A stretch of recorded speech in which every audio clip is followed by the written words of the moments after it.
नमस्कार, मी पंजाब डक. चांगला जोराचा काही ठिकाणी मुसळधार अतिमुसळधार पाऊस अमरावती जिल्हा, वर्धा, भंडारा, गोंदिया, चंद्रपूर, यवतमाळ, अकोला जिल्हा या परिसरामध्ये ह्या म्हणजे 4-5 दिवसामध्ये चांगला जोराचा पाऊस पडणार आहे म्हणून विदर्भ वासियासाठी आनंदाची बातमी. पश्चिम विदर्भामध्ये बुलढाणा जिल्ह्यात देखील चांगला पाऊस असणार आहे म्हणून त्यांनी देखील अंदाज लक्षायचा. हिंगोली, वाशिमकडे पाऊस पडणार आहे. सर्वदूर नाही पण भाग बदलत पडणार आहेत. पिकाला दिलासादायक असणार आहे म्हणून हे लक्षायचं. नांदेड जिल्ह्यात आज दुपारनंतर आणि रात्रीच्याला चांगला रिमझिम पाऊस सुरू राहणार आहे म्हणून नांदेडकरांनी अंदाज लक्षायचा. यवतमाळ जिल्ह्यात आज रात्रीच्याला चांगला जोराचा पाऊस चालू राहणार आहे. यवतमाळ जिल्ह्यातून अंदाज लक्षायचा. तेलंगणात देखील आज बऱ्याच भागामध्ये रात्रीच्याला पाऊस असणार आहे म्हणून तेलंगणाच्या शेतकऱ्यांना अंदाज लक्षायचा. परभणी जिल्हा, जालना जिल्हा, लातूर जिल्हा आणि बीड जिल्हा या 4 जिल्ह्यामध्ये आज दुपारनंतर विखुरलेल्या स्वरूपाचा बऱ्याच भागामध्ये पावसाचं आगमन होणार आहे. सर्वदूर काही पडणार नाही पण भाग बदलत पिकाला जीवदान ठरणारा असा पाऊस असणार आहे म्हणून हे लक्षात येतं. सोलापूर जिल्ह्यात आज देखील सांगोला परिसरामध्ये पंढरपूर, आटपाडी तिकडे देखील चांगला पाऊस असणार आहे म्हणून त्यांनी देखील लक्षात यायचं. त्याच्यानंतर इकडं श्रीगोंदा, अहिल्यानगरकडे तिकडे देखील आज बऱ्याच भागामध्ये पावसाचं आगमन असणार आहे. पाथर्डी त्या परिसरामध्ये म्हणून त्यांनी देखील अंदाज लक्षात यायचा. कोकणपट्टीमध्ये कोल्हापूर पासून राधानगरी असा पाऊस पालघरपर्यंत ते कोकणातला पाऊस चालूच राहणार आहे सरीवसरी म्हणून ते लक्षात यायचं. पण त्याच्यानंतर पुण्याला देखील आज सरीवसरी येत राहतील म्हणून पुणेकरांनी देखील अंदाज लक्षात यायचा. त्याच्यानंतर संगमनेर, अकोल्याच्या सरीवसरी चालूच राहतील.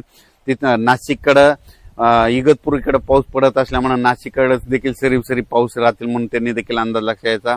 धुळे, जळगाव, नंदुरबार तिकडं मात्र 26, 27, 28 दरम्यान तिकडे देखील चांगला पाऊस येईल म्हणून त्यांनी देखील अंदाज लक्षात यायचा. सर्वदूर पडणार नाही पण विखुरलेल्या स्वरूपाचा असणार आहे. फक्त चांगला मोठा पाऊस फक्त अमरावती जिल्हा, इकडे अकोट तालुका, मोर्शी अमरावती जिल्ह्यातला मोर्शी तालुका, त्याच्यानंतर इकडे बेतूल, मध्य प्रदेश मधलं बेतूल, इकडे त्याच्यानंतर अचलपूर, दर्यापूर,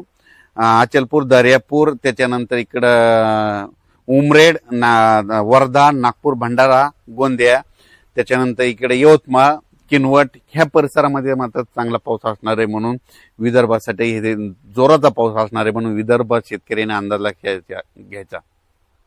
संभाजीनगर जिल्ह्यामध्ये तुम्हाला सांगू इच्छितो इकडं सिल्लोड, नेल्लोड, त्याच्यानंतर इकडे सोयगाव, चाळीसगाव त्या परिसरामध्ये देखील ना आज बऱ्याच भागात पाऊस सुरू होईल आणि संभाजीनगरकडे देखील विखुरलेल्या स्वरूपाचा पाऊस आहे. सर्वदूर काही पडणार नाही म्हणून त्यांनी देखील अंदाज लक्षात यायचा.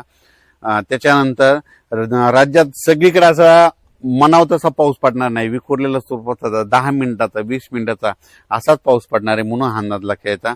फक्त जोराचा पाऊस फक्त विदर्भातच पडणार आहे म्हणून विदर्भासाठी हे खास करून आनंदाची बातमी आहे. त्याच्यानंतर परत सप्टेंबरमध्ये मात्र परतीचा पाऊस एक शेतकऱ्याला तारणार आहे म्हणून ते एक अंदाज आताच लक्षात घ्यायचा. 25 ऑगस्ट, 26, 27, 28 दरम्यान चांगला पावसाचा जोर विदर्भातच राहणार आहे म्हणून हा विदर्भ शेतकऱ्यासाठी आनंदाची बातमी.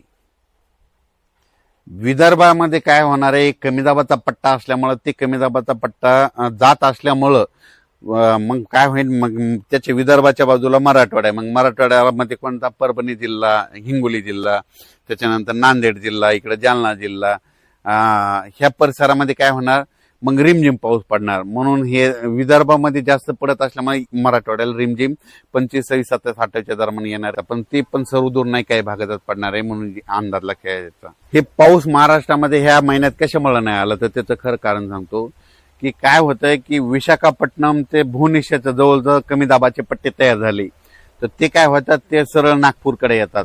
नागपूरकडून काय होतात, इकडे अमरावतीकडून इकडं बैतूलहून इकडे इंदोरकडे जात असल्यामुळे एका पाठोपाठ जवळपास 3 लो प्रेशर कमी दाबाचे पट्टे तिकडेच चालले तर मग तिकडे जात असल्यामुळे महाराष्ट्रातलं सगळं बाष्प तिकडे खेचलं जाते म्हणून महाराष्ट्रातला सध्या पाऊस बंद आहे. त्याच्यामुळे महाराष्ट्रात एवढा जोर धरून पाऊस नाही. मग महाराष्ट्रात जोर धरण्यासाठी तुम्हाला सांगू इच्छितो की मछलीपट्टम आहे, म्हणजे इकडे चेन्नईकडे मछलीपट्टम आहे. त्या मछलीपट्टम मध्ये काय होतं, सप्टेंबरमध्ये तिकडे कमी दाबाचे पट्टे तयार झाले त्यानंतर ते पाऊस काय होतो तेलंगणाकडे येतो, तेलंगणातून महाराष्ट्राकडे येतो म्हणून मग महाराष्ट्रात जर पाऊस चांगला पडायचा असेल तर इकडे मछलीपट्टम, इकडे तेलंगणामध्ये कमी दाबाचा पट्टा होणं गरजेचं आहे. पण भुवनेश्वरकडे कमी दाबाचे पट्टे झाले की ते सरळ पाऊस नागपूरकडे जातो, नागपूरकडून मध्य प्रदेश, इकडे उत्तर प्रदेश, इकडे गुजरातकडे तो पाऊस जात असल्यामुळं महाराष्ट्रातला पाऊस कमी आहे. दुसरं काही याच्यामध्ये काही कारण नाही. त्याच्यानंतर हे सगळीकडे काय व्हायचं, सरळ तीन एका पाठोपाठ तीन कमी दाबाचे पट्टे केले.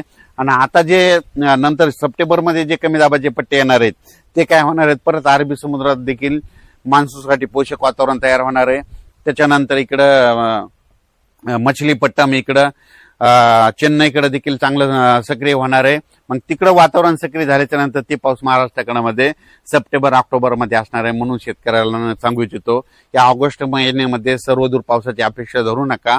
फक्त विदर्भातच पाऊस पडणार आहे. तेच कारण ते कमी दाबाचे पट्टे त्या साईडने जात असल्यामुळं. आणि सप्टेंबर मात्र आपल्याकडे ते कमी दाबाचे पट्टे इकडून तयार होते आणि ते पाऊस आपल्याला येणार आहे. म्हणून हे शेतकऱ्यांनी अंदाज लक्षात घ्यावा.